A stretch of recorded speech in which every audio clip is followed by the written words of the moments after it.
Okay, right. Dis die volgende projek. Dis hoe hy lyk. Nou die skerm wys op die laptop. Die wys op die laptop waar staan serial monitor. En die gaan vir my wys wanneer mense access of wanneer hulle uitgaan. Terug naar die project. Dus dan maak ik die button en dan moet die lucht hier afgaan.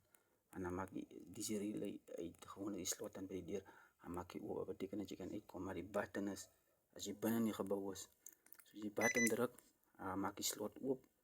Daarvan gaan hij luchtje af. Wat betekent die dan communiceren? Die scanner communiceren met die relay, met die deur. Maar als men net, die wijst nog niks. Die wijst die access granted of access denied niet. Zoals je op die laptop gaan wijzen. En daar kan je zien op je laptop wijzen access granted. Hij geeft ook die tijd hoe laat. 17 minuten oor 12. Daar wijst hoe laat daar ge-access was. Hoe laat iemand er nog gekomen. Ja, dat is die volgende project waaraan ik werk.